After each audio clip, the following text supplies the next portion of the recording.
Еден од најголемите брендови во областа на културата на Битола и на државата, детската ликовна колонија Мал Битолски Монмартар, која 4 децении го негува детското ликовно творештво преку младите ликовни амбасадори и е културно собиралиште на учесници од целиот свет, годинава Министерството за култура го фрли на спореден колосек за реализирањето на оваа манифестација, на која пристигнуваат по најмалку 10.000 ликовни творби од сите меридијани и на колонијата доаѓаат по најмалку 100 учесници од преку 30 држави.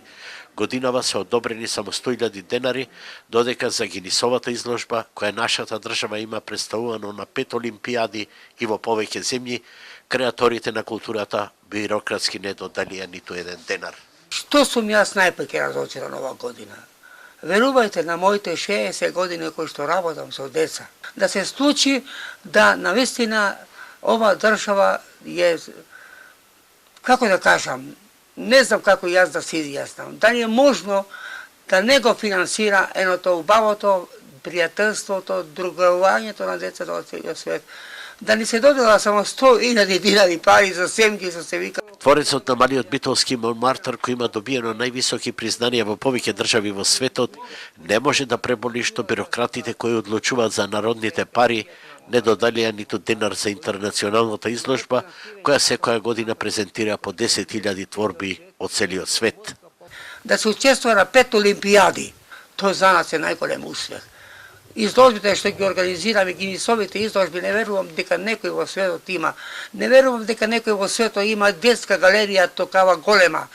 Ова е, значи, брука за мене. Брука отворено сакам да кажам. Дали може некој да се однесува така према еден човек кој што го даде својот живот? Малиот битолски Монмартар годинава треба да се одржи по 38 пат, а досега младите ликовни творци имаат освоено над 2000 награди во Португалија, Франција, Кина, Индија, Хонг Конг и во други држави. За колонијата државата одвои само 6% од потребните пари, а за вкупните активности се потребни 50.000 евра. Во ризницата Нова културно јадро се наоѓаат над 500.000 ликовни творби, интернационално ликовно богатство за кое државата нема обезбедено ниту безбедно депо.